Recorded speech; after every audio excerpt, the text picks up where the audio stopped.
That was a big... that was a biggie. You want to start over? No. You sure? I just realized what's going on. Where are you going to go with this audio? What are you going to go with? We can start over. Action. From the Torch Studio in Houston, Texas, featuring leaders and personalities from Jewish communities around the globe, this is the Sunday special edition of the Jewish Inspiration Podcast with Rabbi Aryeh Wolbe.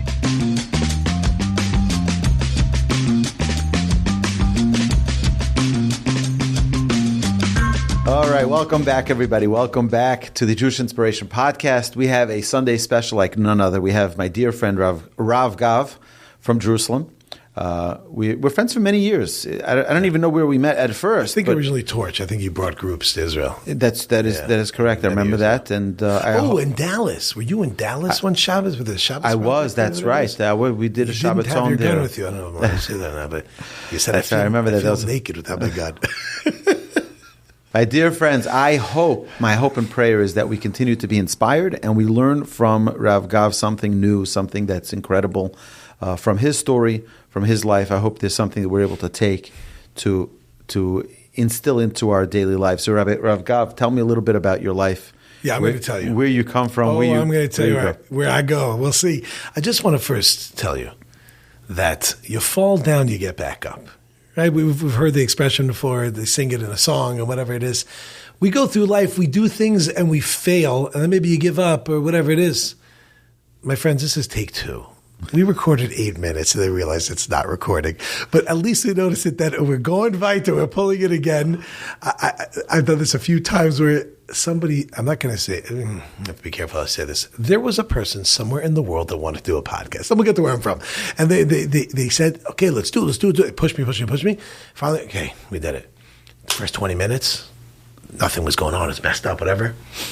It took a full year until they put out the podcast. And they did it. We did audio, visual, the whole thing. And it was only audio. And I was like, we could have done the phone. Like, what do we do this whole thing? I came out here, this, that. He's like, yeah, no, sorry about that. Like, forgot to record or like whatever. I was like, bro, like what? You know what I'm saying? He paid me the same that you're paying me now. Yeah. You know what I'm saying? It was a great price and all. Which is, I mean, if anyone here, you could even probably pay triple and still afford it. But anyway, you fall down, you get back up. Keep pushing. Yeah, I actually just mentioned that in my class a few minutes ago. Yeah. I mentioned Shevi Pol Tzadik Hakam, that a person, it says that the righteous fall 7 times. I said, what does that really mean? At least in my understanding, is that the state, 7 is the number of nature.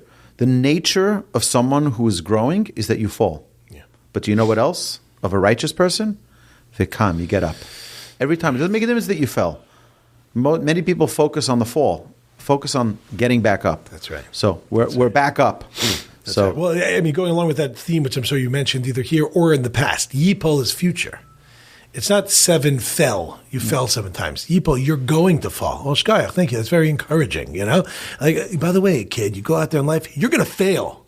Hatzlacha, good luck. So what does that mean? Answer is, yeah, like you said, it's a unit, it's a constant, it's going to happen. I think there's Rav Hutner maybe said, maybe it's Elisha said, I think Rav Hutner maybe says the difference in the tzaddik and a rasha, a righteous person and a wicked person, is not that the righteous guy doesn't fall, but he gets back up, he continues on. So yes, this is take 2, and this is a great take 2. I am originally from Woodmere. We're going to run through this. I was born in Manhattan, lived in Brooklyn, moved to Maryland, then to Passaic, New Jersey, then to Woodmere at the age of 9. Just by the way, why did you move so many times till the age of 9? Yeah, I mean... I'm not asking questions about your parents, but There's what I was going to say, like, why did I? Because my parents did, and I went along with them. They didn't really give me a choice on this one. I guess it was jobs. I'm assuming that's what it was. My father was working here, there, everywhere. Until finally we ended up in the everywhere. What did your father do? He's a fundraiser. So, and now he's working for Yad Ezra V'Shulamit, which is great organization. So yeah, they service many Yidden people that are lacking in funds to be able to live their lives. So yeah, he's a fundraiser par excellence, which is why I know all the tips and tricks of like all the fundraisers, whatever they call me. They say, "We want to thank you. Without you, we wouldn't be able to do this." And I say, "Listen, we cut to the chase. How much money do you want? This is the bottom line. Like I got it. Like, you will see." My father wrote that script. Yeah, it's like I just got a call from someone. They go, "This organization, you will save this boy," and I can hear like papers. And it goes, David. So I said, "Can you do me a favor? Hold on a second." I said, "When's his birthday? When's David's birthday?" They're like, "I don't know." I'm like, "I thought you know it. Like, are you talking?" They're like, "No." I'm like, "All right, how much money do you want?" This is like tachas, you know. Anyway, so they moved, I guess, work and whatever it is, till finally Woodmere at the age of 9 years old, and eventually to Eretz Yisrael, to the Holy Land. Standard protocol, after high school, go to Eretz Yisrael. Go for yeshiva for a few years, get married. Gap year, and whatever it is. So I ended up going, and I'm on my 25th year. And I went there and I stayed there, but I started off as in Or Yerushalayim, OJ, then in OJ, it's like I like to call it, O and J. No one really does that but me. But anyway, that's OJ. Then Tomo, which I haven't come up with anything yet. I guess Tomo, And then and I got married in the meantime, then Eshat Torah. That is the basic rundown. Yeah. And at what point did you decide that you want to go into Jewish education? So there was never really a thought process of going into Jewish education. As a youngster, growing up in the 90s, my goal was to make money. That was my goal. Make cash money. That's what it's all about. Then I went to a camp called NCSY Kollel, which is a mix of those coming from secular backgrounds, religious backgrounds, and I drank some serious Kool-Aid, which I don't think most people even know what that means anymore, that phrase. But anyway, the point is that I got in, Hawaiian I'll tell you who knows. The mothers know. The mothers, exactly. They don't want their kids drinking that Kool-Aid. Yeah, my mother knew. Yeah.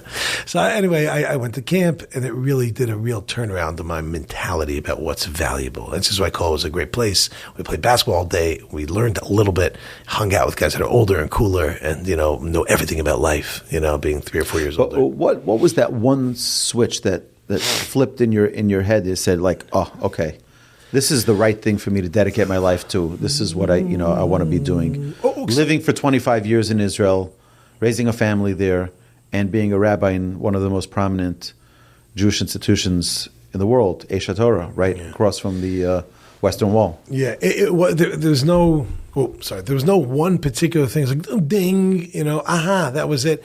There's a reality, I think, when people ask, how do you know what you're supposed to do in life? How do you know what your purpose is and whatever? I can't say that I know exactly detailed down to the whatever, but I feel fairly confident that I'm in the right, I don't know what the word to use. Right place. I was going to say vocation. I don't think it's the right word. This is what God wants you to do. I think this is what the Lord Almighty wants. Right? I think this is along the lines. I just thought of something funny. But yeah, it's something you told me a bunch of years ago. Anyway, gosh, remember the story you told me about? You went out to dinner to lunch with the priest and about the questions, and we don't do that. I swear, that's a murder story. I've said that story over many times. Yeah. No, we don't ask questions because it's going to unravel everything. Okay, I know none of you. The inside discussion you'll explain later. But anyway, the point is that I'll say the story. I was supposed to do the invocation for a Yad Vashem. No, the Holocaust Museum. It was a big event, and they said, okay, you're going to do it. It's going to be a multi joint. Yeah, exactly. Either way, it was going to be a priest or a minister or a pastor and a rabbi, and it's like the beginning of a good joke. Either way, so they said we want you to meet in advance and coordinate what you're going to say. Rabbi and a priest walked into a Holocaust museum. That's a great joke. So we actually met at Starbucks, and we're talking. We're just getting to know each other and getting to to plan out what it is that we're going to talk, what are we going to say in our invocation. So we had a few agreements. The first one is that we're not going to say God, or he's not going to say other names of gods, and we're just going to we can say God as a general, but that's it. That was it. It was going to be very short, brief things, but they wanted us to plan it out. Either way, in the process of getting to know each other, he asked me, as a typical spiritual leader, he says, where are you a rabbi? I said, I'm not a rabbi of a congregation. I do education. And I teach in many different congregations. That's what Torch does. We teach everywhere. So he said, what are you teaching right now? So I said, right now we're in the middle of a question and answer series, and we're going from congregation to congregation. People can ask any question, open mic, and just ask whatever you want. And I asked him in total innocence, do you ever do that in your congregation? Give people an opportunity to ask any question. So he pauses and he looks at me, he says, you don't realize who you're talking to. He says, in our religion, there are no questions. And I was like dumbfounded. I was like, how's that possible? in Judaism, everything's about asking questions. And, you look at the Talmud, you don't see a single line in the Talmud that doesn't have a question. Everything's about question. And you're constantly countering. And, because he says, we have to take a leap of faith. Because once you start asking questions, like, it all falls apart. And I was like, that moment of honesty was just like, accidental. Almost, right? It was it was like, I was shocked. Like, how is he actually saying that? But that's the truth. Is like, when you pursue truth, it's all like, questions doesn't intimidate us. On the contrary, it strengthens us. That's right. I've used that many times. I've said this story over. You shared this with me a bunch of years ago, and I've said over in terms of, I'm not scared to not have an answer. Like, if I don't know an answer, I'm not always going to get it. But I'm scared for you if you don't have a question. Like, if you're not even thinking, you're not asking. You got to ask. You got to know, like, what's going on. Be bothered. Have a kasha. You could have even just at least a question, and even a challenge that doesn't make any sense. That's fine. It's fine to have. I have a class that I teach every Sunday morning. It's called Everyday Judaism. We learn Jewish law. And very practical Jewish law, how to live as a Jew. Yeah. And it is a very steep fee. Those of you online, you're welcome to join us, Everyday Judaism, Sunday mornings at 11 o'clock. So live. What's the fee? Live, online, or in person. But there's a very steep fee.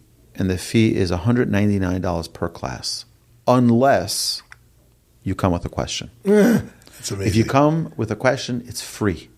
You get a $199 rebate. Right? And we don't mail it back to you. See the guy paying. Come on. There's nobody who pays. Shockingly, there's nobody who pays. Because all we want is really, and the real purpose of it is not only that we learn halacha, that we learn that as Jewish people, we need to ask questions. You need to have a rabbi that you go to that you ask questions to. Because if you don't ask, you're not seeking truth. You're not taking your education, your learning to the next level. You have to always be bothered by something. What's going on over here? Yeah. So going back to the original question of what was the turning point, the thing that made me know to think, it's more of a when you plug in to the wall and the electricity turns on. It's not a. So how do you know the electricity is working? Because the light's on. What do you mean? That's how I know. When I started teaching, it was not at all that I saw that, because I first started with younger kids that they weren't interested. And I was like, if I would have taken that as my example of what I'm doing, I would have never taught the rest of my life. Then by a series of events, I ended up teaching older, those that are interested. It could be younger too, but that are interested. And holy moly, the feeling of satisfaction and just of like the things came together. It's more like the light turned on. So when the light turned on, it's like, okay, this just makes sense. Now, it's something I had been doing my whole life. That's the thing that you don't notice. I didn't notice per se, but I enjoy giving over. I enjoy teaching. I enjoy, helping.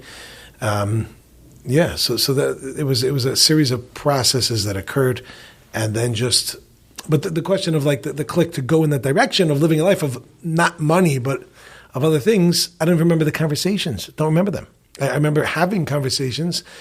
I imagine the conversations were like the following. I had a conversation with someone yesterday, actually. I don't know if I'm allowed to say his name, so I'll say it, Chili. And he picked me up at the airport. And I probably shouldn't say, his whole name, Birnbaum. And he said to me, a lot of people are chasing after money, but aren't stopping to think, what are you going to do when you get the money? Now what? So now you have it. Now what? You're going to, now you're going to buy something, and you're going to buy something else, and you're going to buy something else. Like, what are you going to do with the money? And then it's like, oh, right, true. So I imagine that's where the conversations were when I was like 15, 16. Like, okay, you want to make that money? If you're smart with like little younger kids, you won't fight with them. You just play it out with them. Yeah. Great. Okay, what do you want to do with that? Yeah, well, I'll have the money. Then what? Like, then I'll buy stuff. Right. So what? I imagine that's where it was. Don't know for sure. And then it was just an awakening of like, okay, so then you're right. What is the then what? Then what do I want to do with my life? What's meaningful? What's purposeful? How can I feel that every day it's valuable? And not that I'm doing something for then it's going to be something. But now. Yeah, right now. I tell you so, the ayin, right? And now, what does Hashem want from you? Just at this moment. Not about the future. Not what's going to be even Olam Haba, even though we have the Mishnayos, the different teachings about the Olam Haba, this world is a corridor for the next world and all that jazz. It's all true, but it's also ahora en el mundo aquí. What are we going to do at this moment? So, I can't even tell you. Like, it was this conversation, it was that conversation. Right. I think it was a series of being educated, of a direction. You have to edit that? No, that's fine. Just go straight. People can handle it. Yeah. Question. How does it feel? And to me, it's like I remember when I learned in Aish, when I started my rabbinical ordination training, right?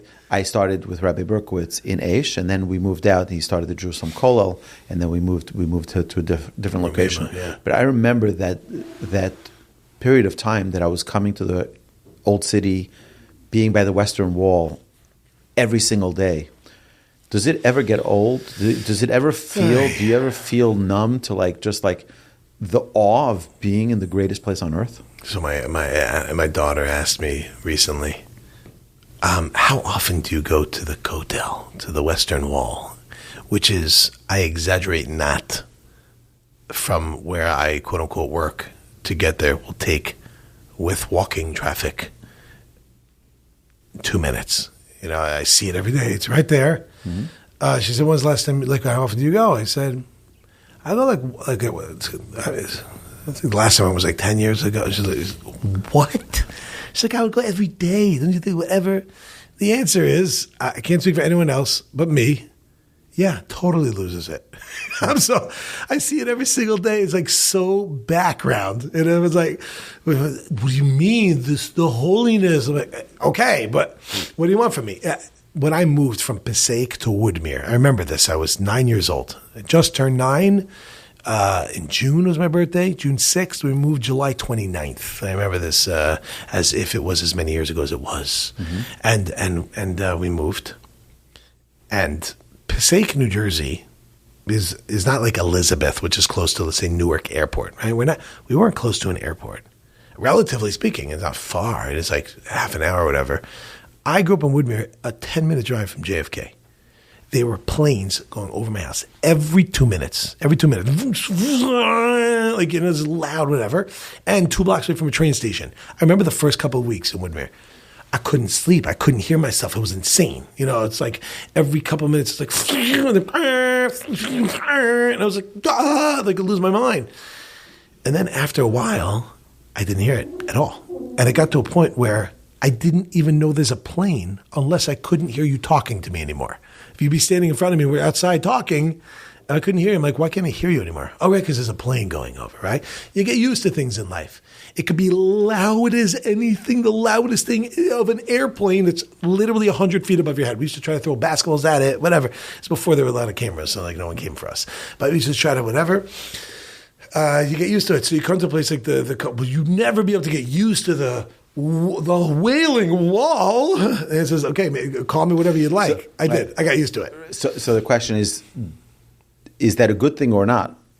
That we become numb to things? I think it's okay. Now, my initial thought would be that it's not a good thing. I think it is the reality.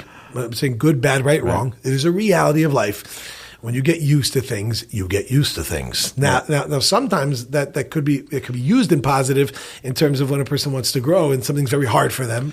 So I have two stories I want to share. First is Reb Chaim Shmulevitz, the great Rosh Yeshiva of the Mir Yeshiva. They say that when he would go to the Western Wall, give it a kiss and leave, because he didn't want to become numb to the awe of the place. That's story number one. Story number two is that I asked my grandfather, who's your grandfather? Rabbi Shlomo Wolbe, my legendary grandfather. Yeah. And he was. I asked him, when was the last time you went to the Western Wall? He said, 25 years ago. So I said to him, maybe we go. I would love to go with you. So he said, I need some time to prepare. And for 3 or 4 weeks, he still felt unready to go. And then finally we went together. I took him. And it was, but he needed 4 weeks to prepare himself to be in such a holy place. And we went, and maybe we were there for 5 minutes and left. Because, like you're saying, it's very easy to become numb. And it's David like that. Melech, this is the famous Shifti B'Beis Hashem, right? David Melech asks in one David of his... Melech is? King David. Oh, yeah. King David wrote a book called Psalms. And for those who know how to read, it's Psalms. And he writes in one of the chapters there. He says, I think it's chapter 131, is it? Or 31? 23. 23? We'll go with that. Yeah. He writes... 1 second. It's, yeah. David. I think so. 23? No, I think it's 130. I think you're right there. No, it can't be 130. It's Kuflam. Oh, Kuflam. Anyway. Yeah. Call in with what psalm it is. So King David writes, Shifti bebeis Hashem kol yemei chayai. I would like to sit in the house of the Lord all the days of my life.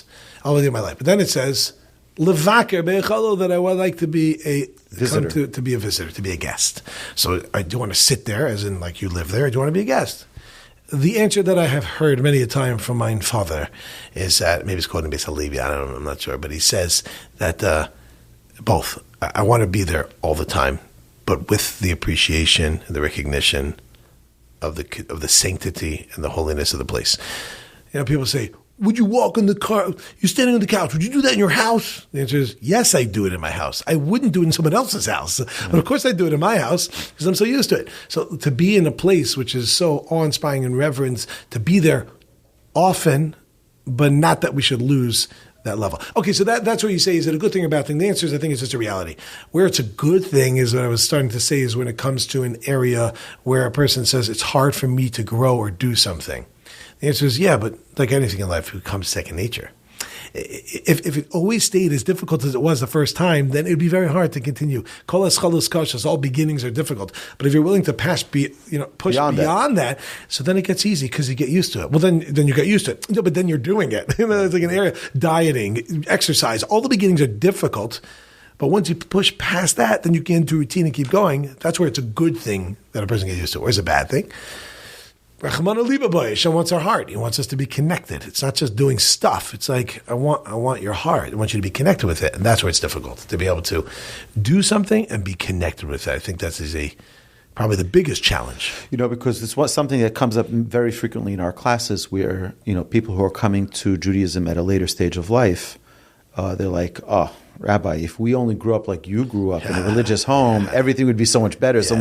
I'm like, you don't understand. Right. You know, I bring the example of my 2-year-old daughter who, you know, we say Shema together, and she says every night before she goes to sleep, and we say Shema, she says Shema every time she goes to school in the morning, and by the time she'll be obligated to recite the Shema at the age of 12, she will have said it probably 10,000 times. By that time, she is so numb to the words she's saying, she has no idea what it is she's saying. It's like it becomes second nature, it becomes habit, right. and then you don't feel it. But when someone comes at a later age, which is not, you know, everyone has its virtues, but it's very easy for anyone to fall into a situation. It's one of the biggest lines I heard from the Momentum trips, JWRP, Lori Polanik's trips. She brings women to Israel. And it's like, Rabbi, if we had a rabbi like you when we were kids, then our lives would be very different. And I always said, me too. If I had a rabbi like me, I would also be very different. But at the same time, not true. Like I said today, I spoke in one of the schools, and I spoke to the rabbis, and I said, guys, I want to give you a bracha, I'll give you a blessing that you should be able to see strong, even though these kids look like they're totally not interested, simply because they're totally not interested. But you should be able to push through and give them what they need to be able to, whatever it is. I can come in here and interest them because I'm fresh meat, I'm fresh blood. You know, like I'm coming in the first time. Give me a couple days here, they won't care. Like students at Aish, they go like, you know, they don't listen. I go, guys, they listen to me in Texas. Listen, I'm worth it, you know. We get used to things. It's a challenge. It's a hard thing, but again, they have that positive to be able to push through. Yeah. Very good. Yeah.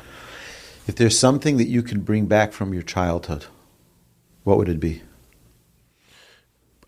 It's a funny question, the way you worded it. I would bring back the innocence of not being involved in technology. That's what I would bring back. In other words, what I would change is not get involved with it. In other words, in particular, the world of the smartphone.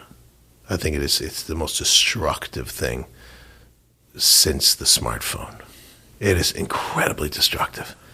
But what do you mean? It does good things and all that. Yeah, I hear you. It does good things. It does if you use it for those things. But if you don't, then no. And now that's in terms of negative. But then we also just have parav.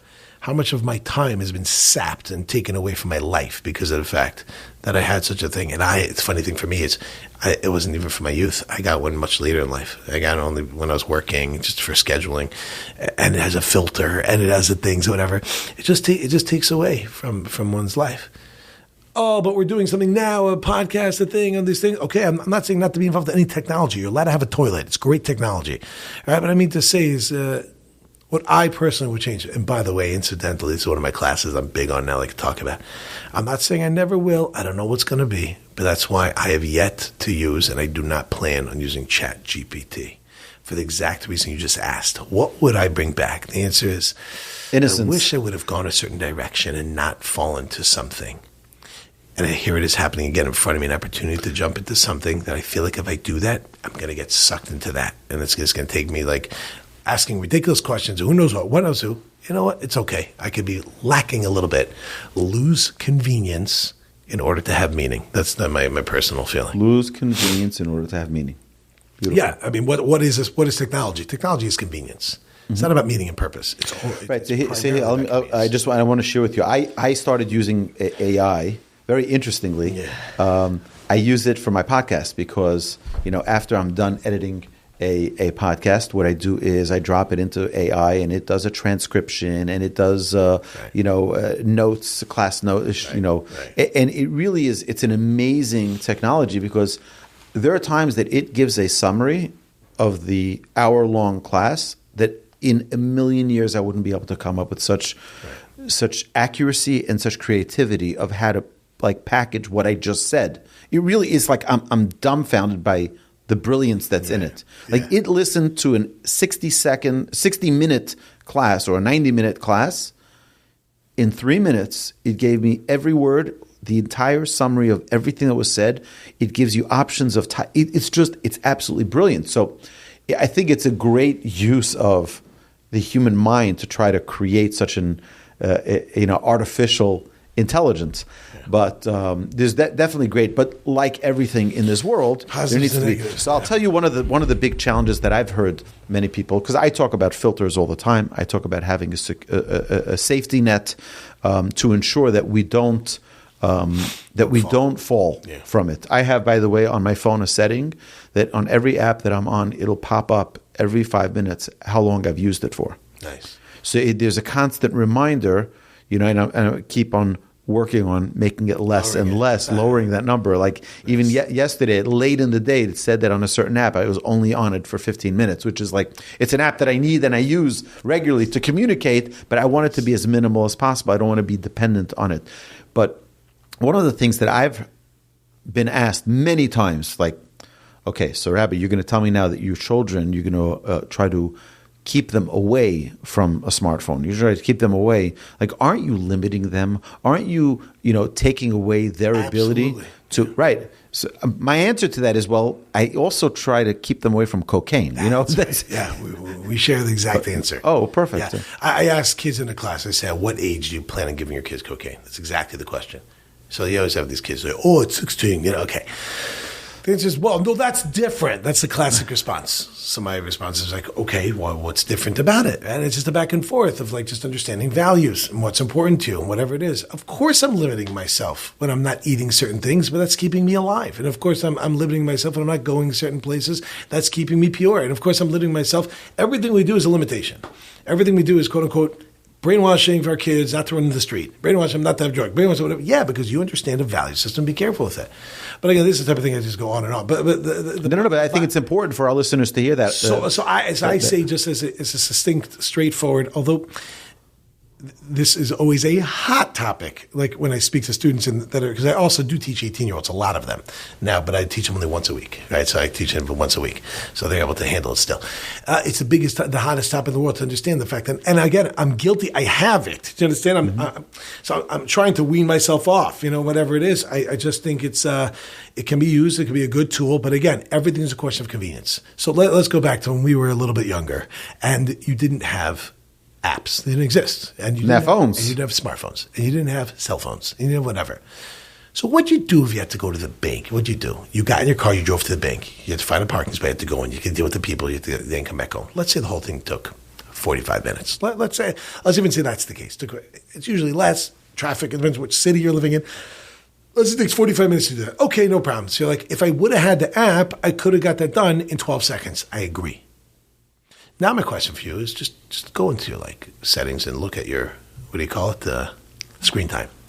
And look how you spent 6 hours on everything else.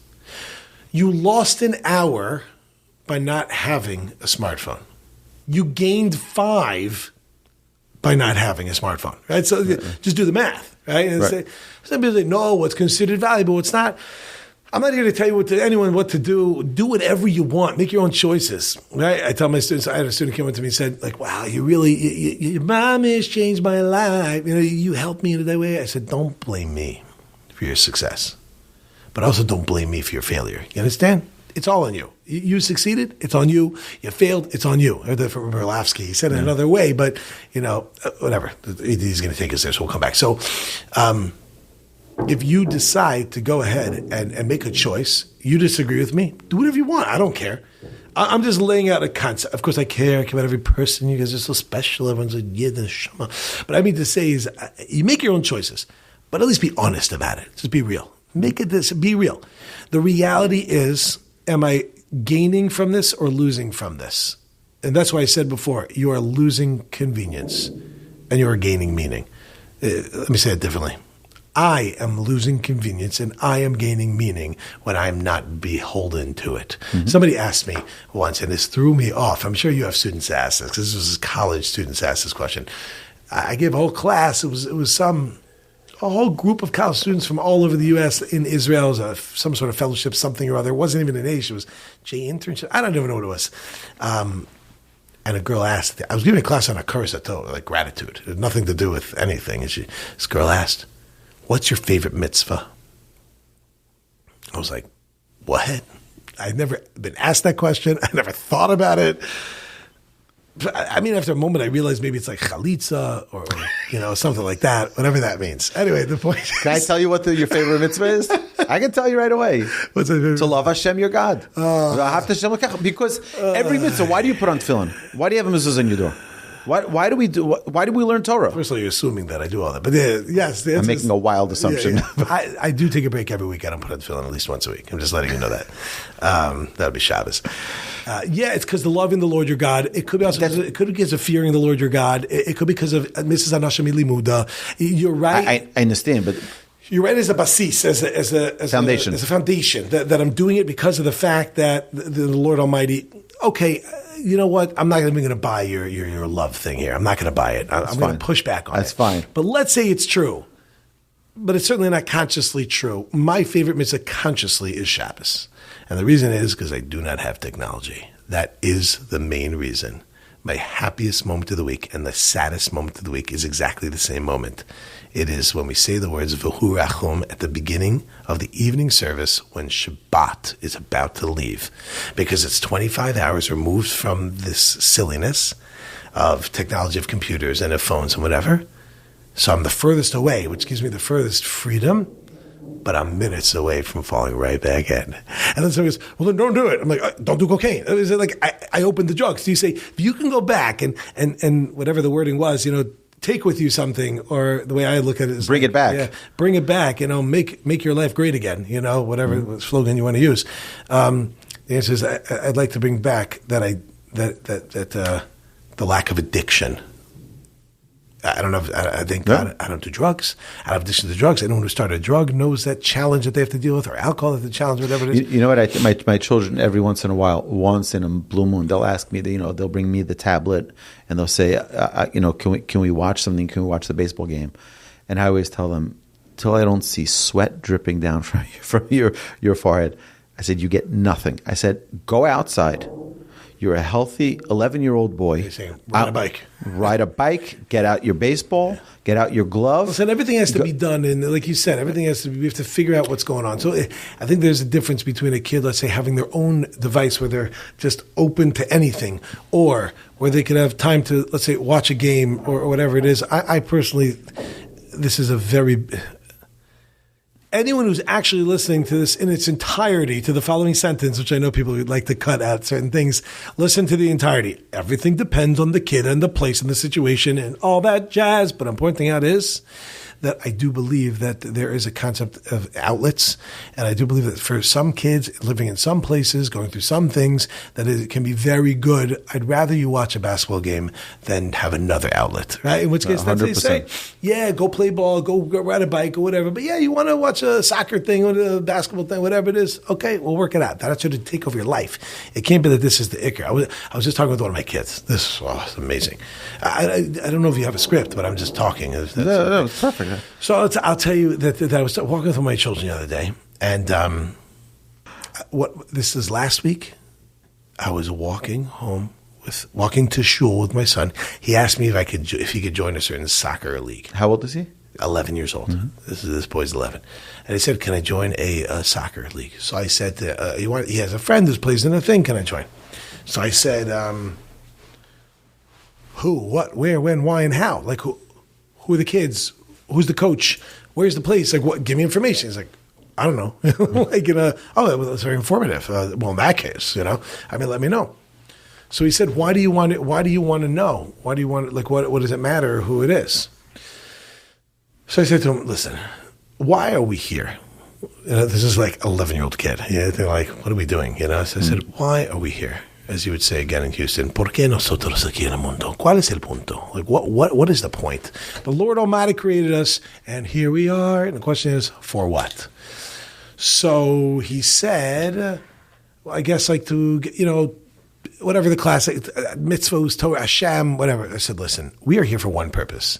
There's a game called Tofeset in Hebrew, and in English it's called tag. The goal of our life is tag. That's why we're here.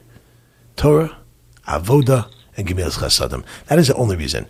The studying of Torah, the service of praying, speaking to God, and interacting with others in a positive light, which opens up different areas of a relationship with me and God, me and others, me and self. This is a morale right in the beginning. So, of us. So, 1, 2, Shimon Asadik. Torah, Avoda, Gemilas Chasadim. He's like, wow, that's so cool. I said, yeah, so our goal is to play tag. That's why we're here.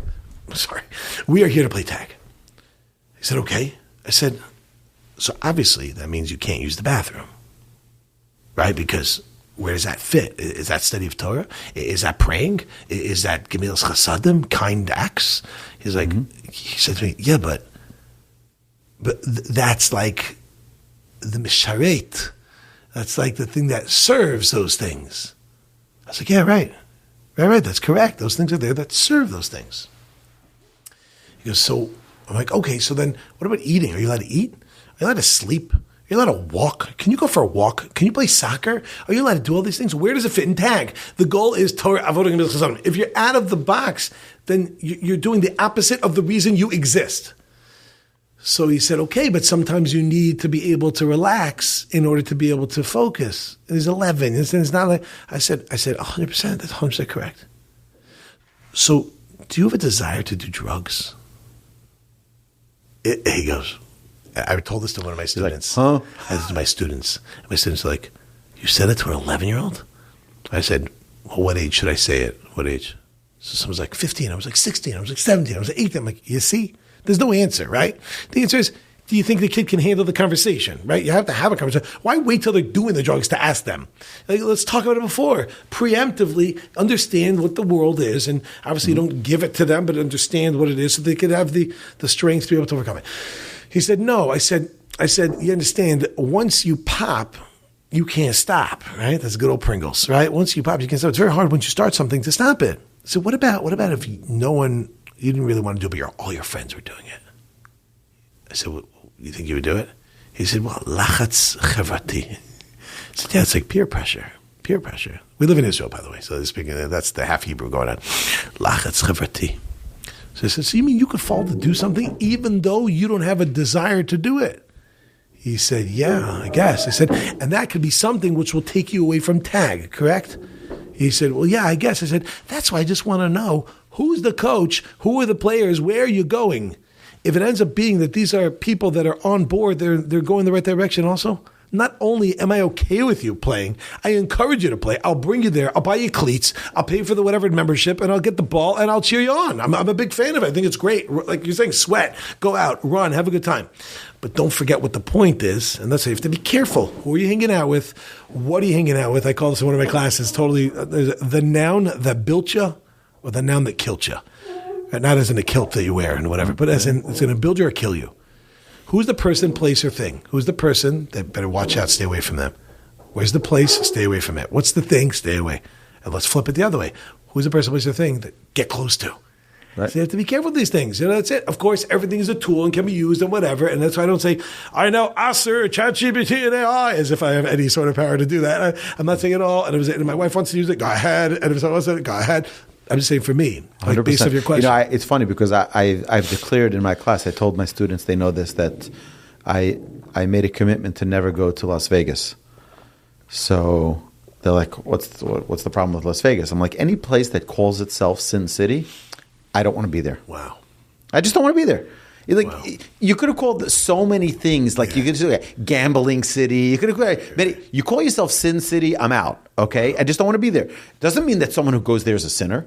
It doesn't mean that there are great people who live there. I know actually rabbis who live there, friends who live there, and they do great things. Yeah. Right. But for me personally, that's not where I want to be. So, like you're saying, person, place, and thing. That's big. Right, that's big. It's amazing. Is that it all depends on the listener. What do people hear? That was big for me. I wonder, my dear friends, listeners, please share with us what you think. Like, some people might think we're crazy. Like, what's wrong with these people? Like, limitations they're putting in their lives. So, I wanted to ask you a question. We talked offline before take one. We talked about you went to Poland last week. Yeah. And you visited this. That's right. Just a couple of days ago. Yeah. Prior to coming to Houston, you were in Poland, and the Holocaust. We just had Yom HaShoah. Every day is Yom HaShoah, basically, for the Jewish people. It's like it wasn't currently with what's going on. Yeah, exactly. Yeah, definitely. What do you feel is the most important lesson that we need to have learned from the Holocaust? This is like no holds barred. Take the gloves off. Stick, gloves, shirt. This is unbelievable.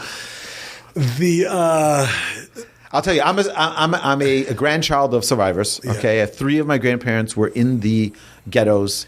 My grandmother was in the Covenant ghetto, and I had my two maternal grandparents who were in Auschwitz. It's a reality that is being forgotten. Unfortunately, our children they're not as cognizant of it as we were. But the question is, it's another thing of whether or not we should be telling it to our children and reminding them. Today, unfortunately, there are plenty of reminders on our college campuses all over the world. There's too many reminders of that hate and that, so. This is big. This is a very big topic, which I'm going to err on the side of caution. This is a conversation that I would have for the 199ers, in person. I don't know about online, but the 199 Club. The way that the direction that I take when I go to Europe and we go to the various locations. This time we were in a few places in Prague and in Warsaw and Auschwitz, Birkenau, and all the different Treblinka. I didn't go to Treblinka. About Majdanek and wow, there were 44,000 camps. We didn't hit all of them. Yeah, we didn't hit all of them. We had maybe 4 of them. Anyway,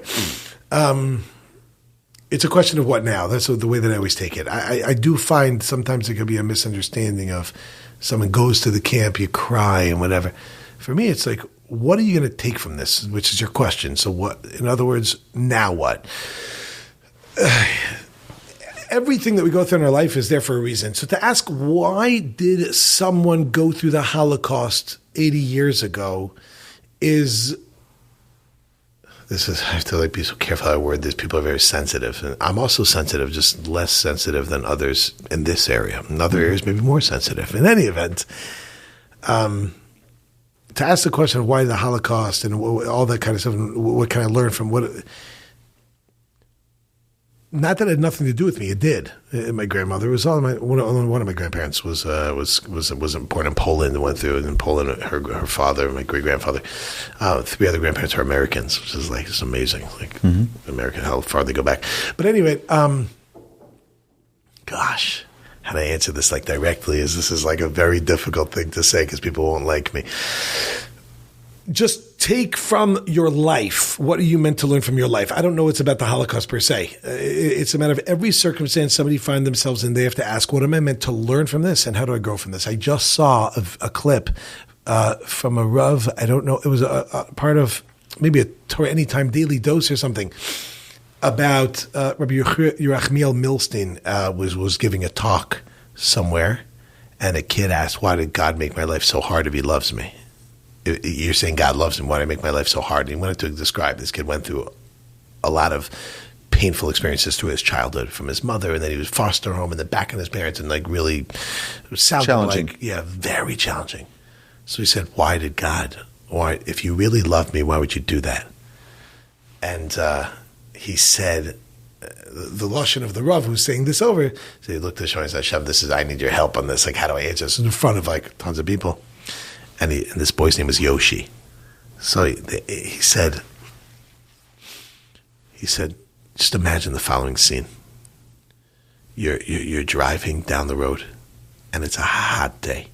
So you decide to stop at a Barnes and Nobles. Does that still exist? Yep. You decide to stop at Barnes and Nobles, which is like a bookstore that people can read and get coffee, apparently. I don't really know much about it, but Barnes and Nobles. And you decide to stop there, get yourself an iced coffee, which is different than Israel, by the way. Israel, iced coffee is ice cream. Anyway, but here it's just like coffee with ice. And get yourself an iced coffee and read some books, and you get there. And you see that there's one table in the middle that's like glowing. That's like the main attraction. And you go up to see, what is it? This is the main thing. And when you look at the title, it says, The Story of Yoshi's Life. From abused child to successful whatever it is. Entrepreneur. Yeah. And it's the story of his life. And he goes through and says, everything in there is for you to be able to grow from it and to take from it and to learn. And how can I go forward from this? The way, I'll give you one lesson. It should be Eli Nishmas, my great aunt, has passed away. Her name is Esther. You'll know who it is, Esther Waxman, if you remember the name, Nachshon Waxman, the soldier. Sure. So Esther Waxman was my great aunt. She just passed away. Oh. And she used to say, and I said, Hannah Waxman's mother? What's that? It was his mother? Nachshon Waxman's mother. Nachshon Waxman's mother. Yeah, Nachshon Waxman's mother's Esther Waxman. Wow. It's my grandmother's I talked about Nachshon Waxman a couple of times. I remember that vividly, that whole, wow. What a special I'm not going to be Megala, but I imagine he was your age exactly. It could be he was maybe 2 years older than you. Yeah. So no, I'll leave blank what that means. But the point is that so he's my first cousin once removed, but much closer in age to me than my mother. He's 7 years old, 7 years older than me. And he was a soldier. He was kidnapped. He was killed. This is Hamas. This is 30 years ago. This isn't like now. And Esther Waxman, my great aunt, who just passed away, she said, she used to quote Rav Shamshon Raphael Hirsch, who would say in Kapitel Chav Beis, chapter 22 in Psalms written by King David, really written originally by Esther Hamalka, this one, chapter 22. Queen Esther. Queen Esther, who writes, Keli, Keli, lama azaftani. God, why have you forsaken me? Whatever the storyline is, she uses that type of wording. Why have you forsaken me? And Rav Shamshon Raphael Hirsch, the great rabbinical sage living in Germany from 1808, 1888, 1800s, came and he said, no, you don't read it lama zaftani, you read it lema. In Hebrew, you could always, the vowels change everything, a couple lines and dots. Lama is why, lema means for what. Same letters, different pronunciation. Not lama, not why did you forsake me, but for what? In other words, what am I meant to learn from here and grow from here? So you say, like, do we learn about the Holocaust? Should we not learn about the Holocaust? What's the thing? My question for whoever's asking the question is, well, why do you want to teach them about the Holocaust? What's your goal? What are you trying to accomplish? To show them that we went through Gehenna? I don't even know what I'm allowed to say. Went through heck? To tell them we went through painful experiences? That's the reason? Why would you do that? Like, what are you going to show videos of October 7th? What's the point? Why are you showing them that? To show them that they hate us? We know that full well. Like, you don't need to. Oh gosh, you don't need to see the video in order to know. Am I the only one that does that? No, it's fine. Okay, it's fine. You don't need to see the videos in order to know these things. We know that there are people out there that want to kill us, whatever it is. So, why do you want them to know? Never forget. It was right. Never forget. Right. Never forget. What do you want me not to forget? What should I not forget? That we went through the most terrible. If anyone knows what happened in the Holocaust or October 7th, it is horrific. You want me to think about that? What, I should go to sleep with that in my mind? Like, what's the point? For what? Le ma. For what? What do you want me to do that for? So if you're telling me there's something I can learn from it, maybe there's a reason it happened. Maybe there's some way I could behave differently. Maybe there's something I can do. Okay, now we're talking. But that's where the conversation gets 100%. Very hot. And that has to be done, I think, more one-on-one than in a forum like this. No, 100%. Yeah. I totally agree. That's why I have my pin for the hostages, is to not forget one of them, and to remember that every time I teach a class, I dedicate every single class. You look in the description of these is to the soldiers and to the hostages, and they can't learn the Torah that we're learning. They can't do the mitzvahs that we're doing. They're locked up someplace in a dungeon. And we're doing it in their honor so that they can hopefully, get out of there safely. But I will respond to that and say that's from some of the stories that we've heard from those who have survived and killed. Unbelievable stories. They are doing a lot more than I'm doing. They are. So he said, they can't be doing what we're doing. The answer is, you're right. We can't even touch what they're doing. Right. They're if anything, they should have on the bottom of their thing, for an Eloi of the neshama of like those who are not in captivity. I mean, It's just unbelievable. It's really amazing. This the one story I saw of Sapir Cohen, and if you know Sapir, she was Hashem. She was let out after 55 days in captivity. She was one of the first deals in the beginning. Sapir Cohen, look it up and watch her interview on your non-technology that you don't have anymore after this podcast, and it is amazing. She writes in there how. I mean, there's so much to talk about with what she said. But one of the questions she was asked is, how did you survive, and deal with this situation? She goes, listen, she was in the tunnels, and she said being in the tunnels is like, it's dark, it's hard to breathe, there's not air, we had nothing to eat. But there's one thing, is that I believe in God. And I said, God never told me that I'm going to get everything that I want. And God never told me I'm always going to be happy. But the one thing I do know is that everything God does has purpose. So I understood that if I'm here, there's a purpose. There's something I'm meant to do with it, which I think goes back to what you said about the Holocaust idea, which is an amazing concept. Amazing. No matter where we are in our life, there's a purpose, there's a meaning. There's somebody driving slow in front of you, there's a reason for that.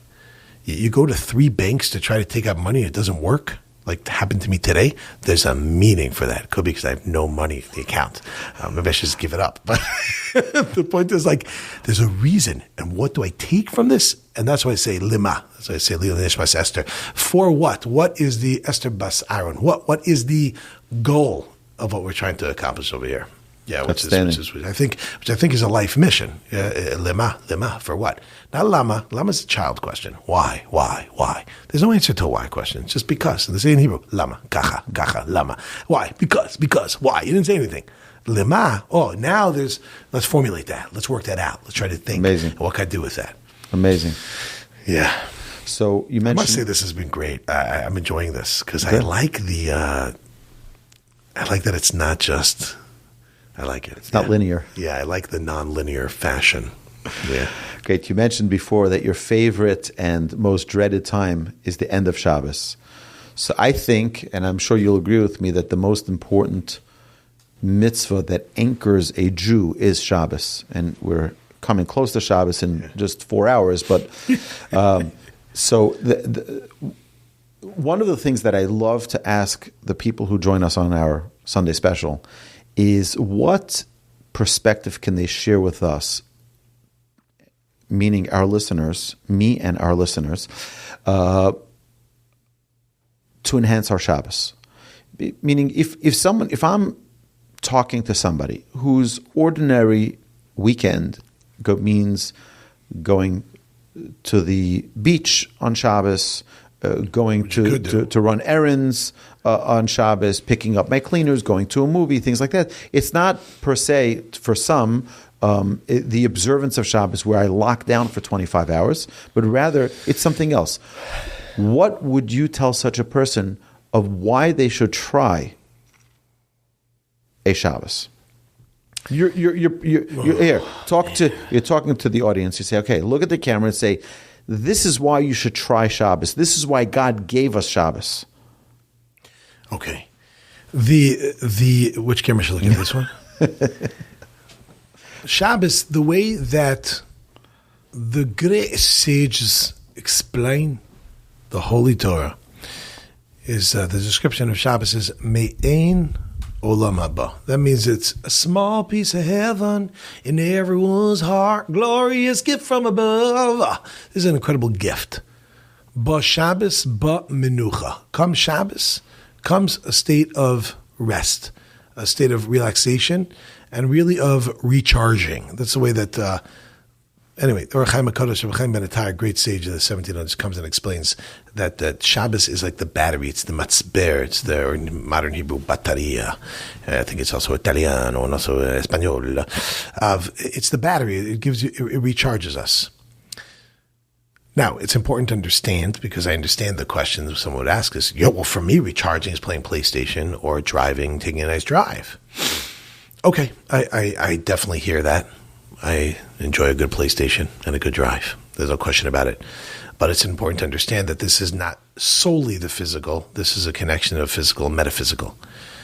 These are the type of ideas that a person would have to actually experience to fully appreciate.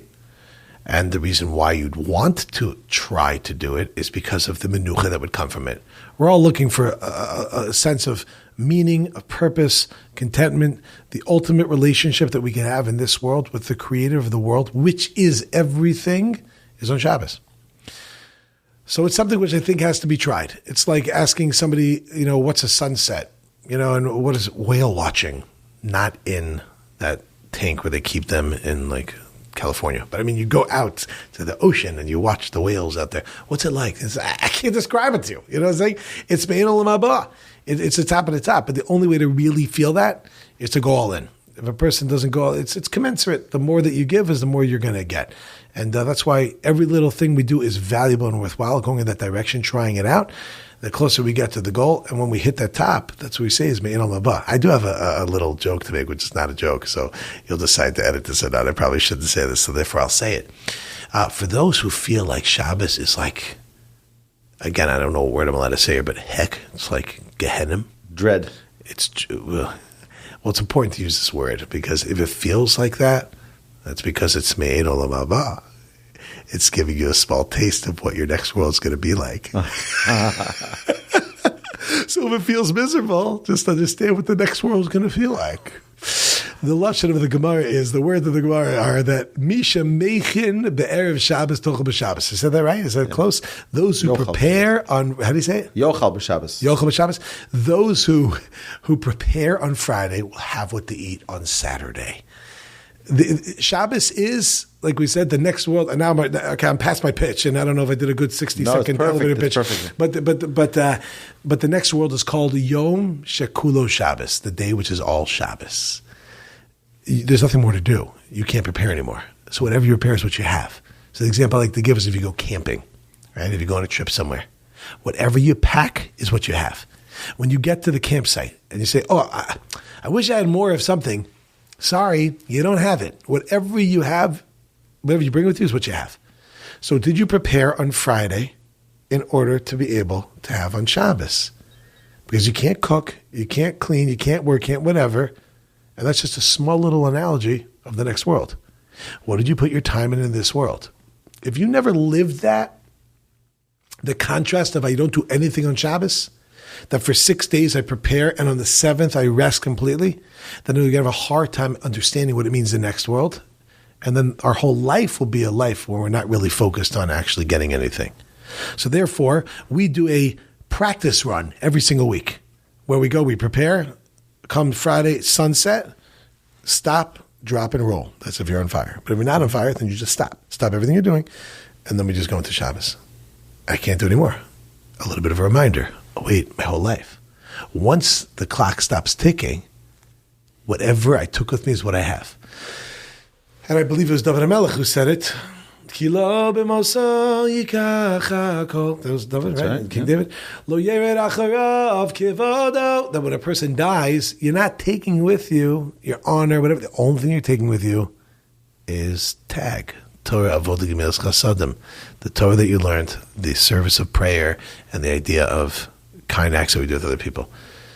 If you never stop, then you never notice that. I think there was an article in the New York Times years ago that said, studies have shown it's a good idea to take off 1 day a week.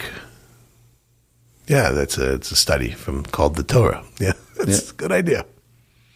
You know, it's funny that you say that because we say in our Shabbos morning prayer, we say Yismach Moshe b'matnas chelko. Right? What is that referring to? Our sages say that Moshe told Pharaoh, he negotiated with Pharaoh one day off for the Jewish people when they were enslaved in Egypt. And it turned out that the day that he took off was the Shabbos. And that every week they had a Shabbos. Yismach Moshe b'matnas chelko. He was so elated that he was able to align his spiritual connection of the day of Shabbos with the actual day that it was. And it's such a powerful thing to recognize that our batteries need to shut off. Our batteries of creative labor, of productivity, needs to stop. And you need to just be for a day. Yeah. Listen, there's two different areas of how you answer a question. You can be intellectual, you can be emotional. I think it's much more effective emotional. But I think it's important to speak of the intellectual. The intellectual is that there is a thing called there is something called God, and God created the world, and God created me, and God is a manufacturer, and God said this is the ultimate best for you, and as a matter of fact, this is where things get a little hot and heavy. But God is also the king. He's Avinu. He loves us deeply. He's also the king, which means the king tells us to do something, even if I don't understand it. I understand the fact that you're the king. I'm here. Long live the king. I come and I serve the king.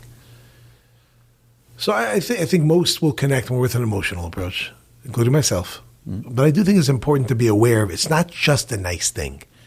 Oh, but that could be said about every mitzvah in the Torah 100%, as well. 100%. And Rav Hirsch writes that in Horeb, on page 331, at the end of his whole essay on kashrus and laws of kosher. And he says, all these are meditations and speculations and perhaps flow from the lack of insight into the deeper nature of things, giving examples of why it would be eat kosher or not eat kosher. However that may be, one thing is eternal and immutable. Those are the laws of God himself. I'm paraphrasing, but basically, at the end of the day, you can never say the reason why I'm doing something is an emotional reason. Because if the reason you're doing something is an emotional reason, then when you don't feel like it, you don't do it. The reason we do something is because, get ready for it, get ready for the truth bomb, because it's the truth.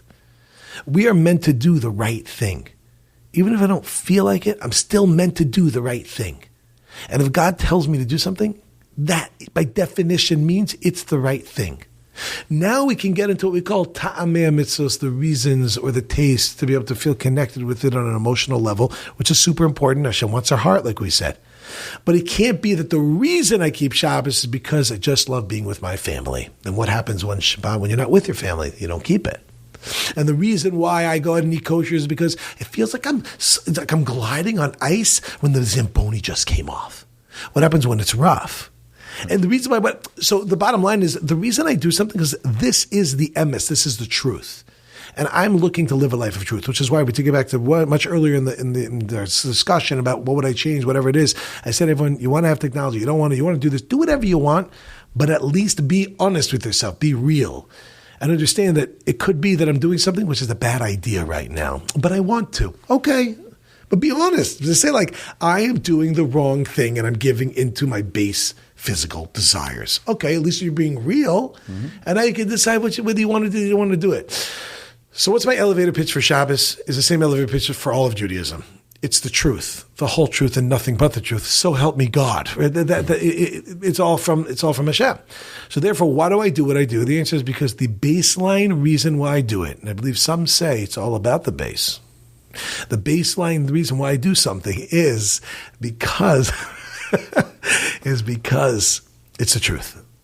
And then I try to go ahead and connect myself to those ideas. And sometimes the rabbis will help me with certain ideas that will, give us ideas. You have the Sefer Chinuch, a really good book, which goes through different explanations. I'm sure there's many English translations that go through stuff. And as I think Rav Berkowitz once said, I remember hearing the Heilige Rebbe saying, imagine you've mentioned his name once or twice on this podcast, that he said, you can find any reason for a mitzvah if it's going to help you do it. Just don't let it be that that's the only thing you're doing. It's just if that's going to enhance your doing it, okay, Sean, go for it. We actually just had an episode in one of our podcasts about lishma. What does it mean to do things altruistically? Which means the essence, the core reason why we do any mitzvah is because God commanded. Yeah. That's the reason. Yeah. Now, it happens to be that I feel an emotional connection to that mitzvah. That's great. Yeah. But that's not why you do it. Right. So the one thing that I'm adding to it, which I imagine you said this, but I'm just repeating is, for me to say, because God said so, we all have that aversion, that kickback. But it's not just because God said so, it's because it's the truth. God saying it makes it the truth. So now it's just, you just work it in there. Because God said so. So what if God said so? And it's just, because that's the truth. Well, I don't want to do the truth. You're never going to be happy not living the truth. We are hardwired to live truth. Nobody feels good living a lie. We maybe feel a rush and a dopamine, adrenaline, or whatever it is from doing something because it's like, did I get away with something, whatever? But it's never long term. It's a very quick, and even then, there's always a feeling of guilt or whatever. The question is whether we realize it or we've buried our emotions so deeply that not willing to see that. But everybody wants to live truth. You look at a child, they're uncomfortable to tell a lie. It's uncomfortable for them. And it's only once they learn how to get used to it. But it's like, you tell them something isn't true, they point it out to you. I remember I told my kid a joke once. It wasn't really a joke. It's probably a mean thing to do. But we were outside, and my kid was looking up at the moon. I said, you like it? He said, yeah. I said, you want it? He goes, yeah. I said, just jump. Jump? He goes, just jump. He starts jumping. I went inside. I come back like 20 minutes later. He's out of breath jumping. I'm like, what happened? He's like, the moon. I said, what, you still jumping for the moon? He goes, yeah. I said, I was just joking. He said, what does that mean? Why'd you lie to me? So I said, no, I didn't lie. It's a joke. He said, what's a joke? It's like, well, it's like a lie, but a funny one. Like, what's a joke? I'm not kidding. It was a few days later, he comes home, and he's like, he was in school, kindergarten, gone. He comes back, he goes, today somebody died. I said, what? He goes, I'm just joking. I said, no, you're not allowed to do it. He goes, why not? I'm like, I'm not sure, but that's against the rules. So we teach our kids to lie. They're hurt by it until then they get used to it. And then we cover it over. Everybody understands what truth is. We don't feel right. We look over our shoulders. It's whatever. It's an uncomfortable thing. What kind of life is it? Living a life. That's why we say the truth will set you free. What does that mean? I'm not stuck by anything. I'm not bound by anything. Right. I feel totally at ease. I don't feel locked up. I'm free. The truth will set you free. So why do I keep Shabbos? It's just because it's the truth. Oh, it's also, by the way, it's also going to give you like a taste of the world to come, and it's also comfortable, and it's also like relaxing, so all that kind of jazz. But if those don't work, it doesn't matter. I'm still keeping Shabbos.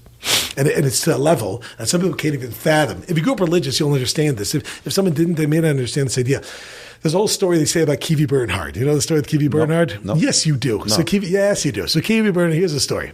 There's a guy named Kivi Bernhard. He's from South Africa. It's a lovely yid. Yes, very nice person.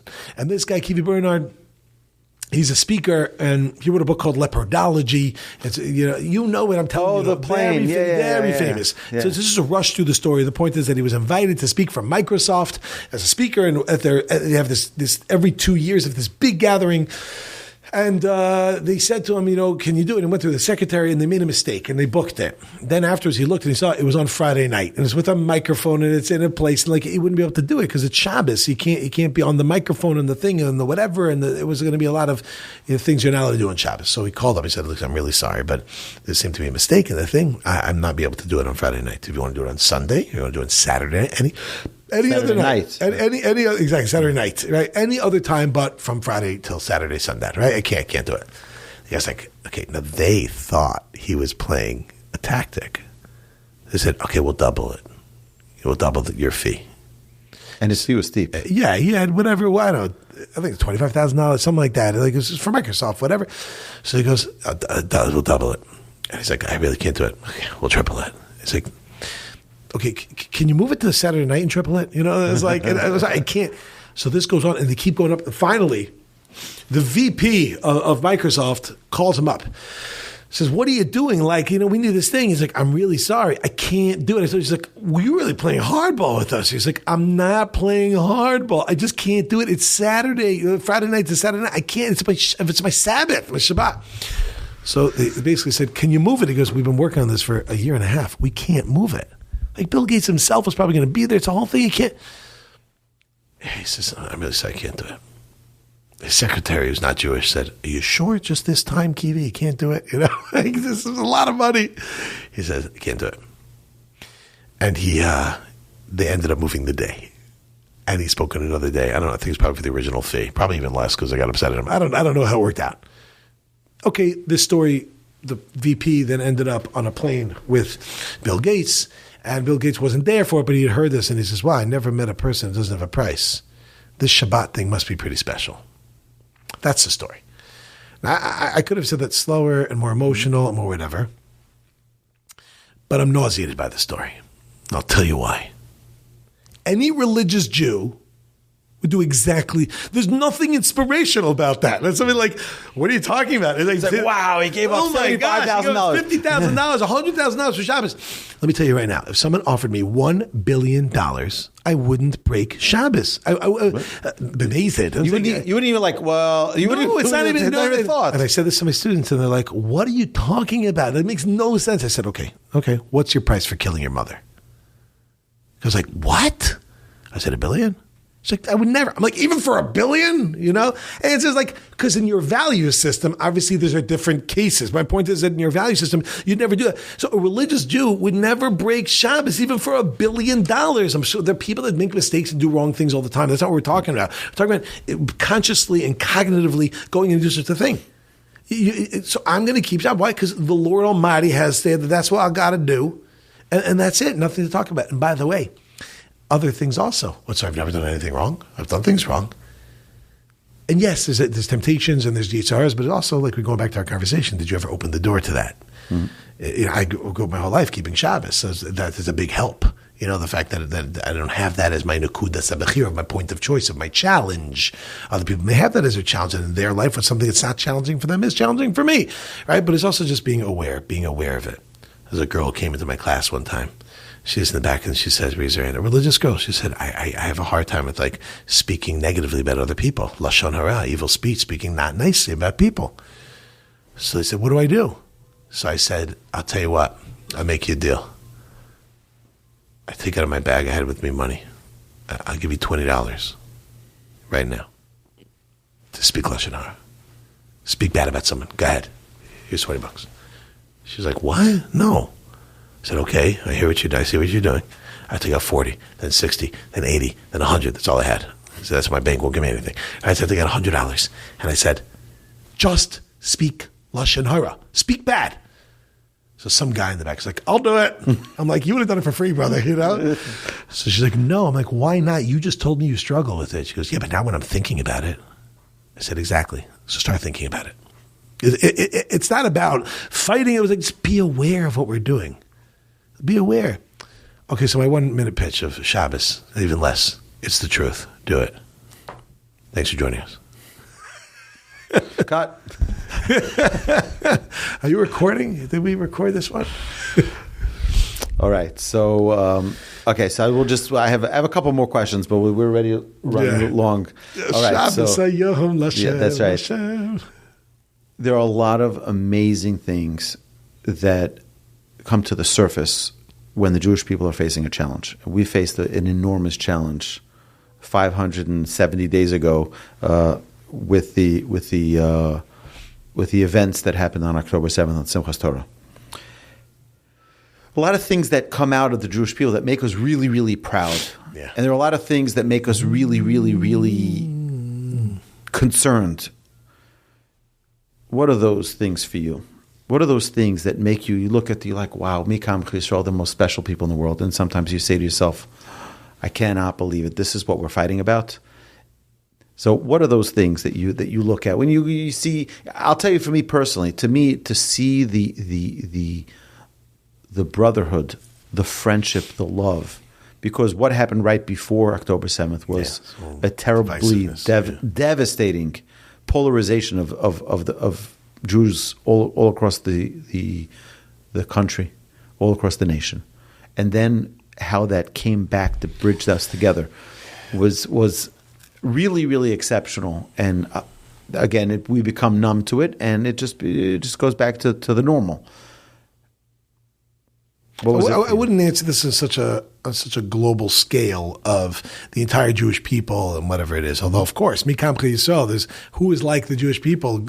Unbelievable, this nation that we're so tight, we're so close. It's a good sibling rivalry. That's what it is. You know, we fight with each other. My older brother would beat me up all the time. But if someone else tried to start with me, ooh, not a chance. He would take him out. We spoke recently about this, about a couple of incidents in elementary school that kids that started with me took care of them. Whatever. I'm like, but you beat me up. What are you doing? It's because I love you. You know what I'm saying? But sometimes I love you to death. You know, it is what it is. You know. But the point is that we're there for. I'm going to look at it from a different angle of your question. That's why I want to hear it. Of what speaks to me. I was asked to give. This was right before Pesach, and there's an organization that called me. The organization is called Kinafayim, and they called me Wings, and they asked if I can give a talk for a group of women, and they're located in all over the world. Maybe they have main branches, but they're located everywhere. I wanted to give a talk to give chizik, to give strength, to give words of strength for these women that have been through miscarriages, they've been through stillborns, they've been through all these different type of birthing trauma and things of the sort. And when they called me and they're asking me if I'd speak to these women about this, I was just thinking, I couldn't get in my head one thing. I'm like, who started this organization? Like an organization that's there to support people that have gone through this particular nuanced thing, right? And I also, I'm sure Rabbi Burke would speak often about the gemachim that exist. Like a gemach is a free loan society, literally, but it just means an act of kindness, because there's so many things like, just it's not even a loan, it's just take it, 3:00 in the morning in Israel and your baby's crying and you need a pacifier. There's an organization that will give you a pacifier.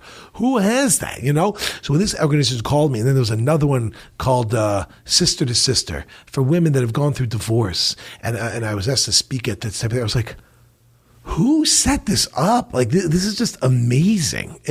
Obviously, people go through things and then they do. But the greatness for me is not that someone went through it, but that they actually did something about it. Because there's so many things like, I should really do this, and it isn't done. That to me is an amazing thing. And I think you can open up the my head's a newcomer's guide, but you know what I'm saying? I always mention that. The Israeli the newcomer's guide. Yellow pages, whatever it is. For which chesed. It's amazing. And you go through the alphabetical order of just like, I need help filling out my consular report of birth abroad. No problem. Call this number. You know what I mean? It's like, what? There's a number for that? And it's just amazing. I was recently going through family stuff and medical stuff, and we were in the hospital, and there's this guy. I mean, to get through to him, you have to find a way and whatever. Some Hasidic guy. And Fisher or Fear? No, his name is Chesky, this guy. Chesky has his own organization, Yad Avram, I think it is. Or leave something. Anyway, he was so incredibly helpful. And the guy is just like, it was crazy. There was some sort of neurological thing. I ended up at some doctor, and I was by this doctor in his home because I got through to someone else. And he said to me, well, what's the medication? They said, I don't remember. Hold on. And I played out a message of somebody talking. He goes, who is that? I said, that's Chesky. He goes, I know, I recognized it. I'm like, what do you mean? He says, yeah, he calls me in my house all the time. This is just a Hasidish guy. Not a doctor, not a whatever. He calls the doctor's answer. He calls him at home. And he's just like, he's so connected. And his life is just to help people and things. So you say, Mi Kamchi Yisrael. The whole idea of the achdus and non-achdus, that for me is a whole discussion. I have what to say about that. But the concept of who are the Jewish people? Who's like the Jewish people? Mi Kamchi Yisrael. No one's like the Jewish people. There is no one who has a diaper rash cream organization. You know what I mean? Like the Jewish people. It's just mind-boggling. And like you go into the more religious you get, the more organizations there are. And it's just astounding. So that to me is a real personal mikam chesel of what I went through recently. This random guy and this thing, whatever it is, it's just astounding. Yeah. Okay, one more thing. I know that you run you are a participant in the Rosh Chodesh project. Yeah. Tell me about it. Tell our listeners about it. Okay, the Rosh Chodesh project. I mean, I feel bad for many of you. No, I just right. Can I just give a quick introduction? Sure. So when I told my children that Rav Gav is coming to Houston and that he's going to hopefully be staying at our house, they were ecstatic. Why? Like that's Rav Gav from the Rosh Chodesh project. Apparently, somebody thought it was a great idea to have an organization. Yeah. This is a guy named Yossi Weiss. He's originally it was in Muncie in Florida. He's going to be very upset that I'm saying his name. So that's why Yossi Weiss. Anyway, so it's so Jewish. You're not going to find him, A guy who grew up in like I mentioned, and he's in the Mir. He's learning his Torah in Eretz Yisrael for many years. And he felt that maybe it'd be good for kids to get a good boost in the areas of emunah and bitachon, which will loosely translate as faith and trust. In other words, ideas of God's existence, and not just from a cerebral understanding, but of an emotional connection to these ideas that there's a Shem, there's a God, and He's involved in your life. So we started making these films, hour films that we. It's an hour long each one? Hour long, each one of them. Yeah, some are 40 minutes, some are an hour and 20 minutes, And it's a full-on theatrical performance. I'm not saying it's to be reckoned with. It's a big deal. And, the goal was to get it into high schools, which was impossible. So it's really hard to get into high schools. They're very tight curriculum. We ended up getting into elementary schools, those who are interested in doing it. It's a video that comes once a month, but that's why I say I feel bad for the listeners because you can't see. There are two online that you can see, which you'll be blown away by on Torah Anytime. You can find by Torah Anytime. Look up RCP on Torah Anytime. You'll find it. Rosh Chodesh Project. Rosh Chodesh Project, just because it's every month. That's the reason why. It was a way to slip it into the school's curriculum, Mm-hmm. So as a school curriculum, it gives you like questions and answers, and the teacher's supposed to be with the students and guide them, etc. But the point is it goes through different topics of like, say, emunah and bitachon and I'm not allowed to spill the beans about this coming one, but it could be it's Asher Yatzar, and maybe I just said it. But anyway, the point is, about the most amazing part of the human body and God's relationship with us and how much He loves us and Hakaras Hatov and gratitude. And we have one called Mi Kamchi Yisrael, which is all about the war, which is on that one you can see. It's on Torah Anytime. Mm-hmm. Amazing, TorahAnytime.com, RCP, whatever it is. Mi Kamchi Yisrael, if you could spell that, just phonetically spell that out. Mi Kamcha Yisrael. In any event, started off, with one school, two schools, and now we're in over 400 schools all over the world in, obviously, United States, Canada, North America, South America, which North America is the United States, Canada, but South America and also in England. Let's go with continents: Europe, Australia, Africa. Yeah, Africa. Yeah, the southern part generally, not usually in Western Africa, Sierra Leone, Sierra. But the point is, all over the world, over 400 schools, over 30,000 kids are involved with this. So you're looking at the 30,000. One of the biggest Rosh Yeshivas in the world is me. Wow. Yeah, 30,000 kids. And when I walked into the shul yesterday, when I came, I was accosted by 30 kids coming up. RCP. I was like, oh my goodness. I was like, wow, that's a welcome. It's like nice if a guy says, hey, welcome to Houston. It's a different thing when you have like 30 kids going, I know you. Right. That's very really special. funny. So that's what it is. It's a very powerful thing, and it brings it into a deep. It brings it in not just from the mind, but the full name is Viadat. Bring it into your heart. Bring it to your heart, not just to know it, but to feel it and to live it. Amazing. All right. Yeah. Thank you. Thank you. How can people find you online? How can people connect with your Torah study, with your Torah teachings? Just search Rav Gav, Ravgav, or my Clark Kent name is Gavriel Friedman. If you do a search for that, you'll find a lot. Many on Torah anytime. I know I'm saying quickly, but pause it and look it back. Hidabrut.com, Hidabrot. O-O-T.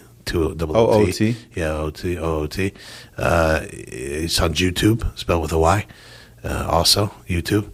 And I have a website, ravgav.com, but I haven't done anything with it in like 7 years. So you'll go for like 2 minutes, you'll see some videos, and you can leave. Old ones. You know? Yeah, they're good, though. They're grainy. Videos, yeah. No. I don't It's like still going I have like this. those. I have those videos from like 20 years ago. Static.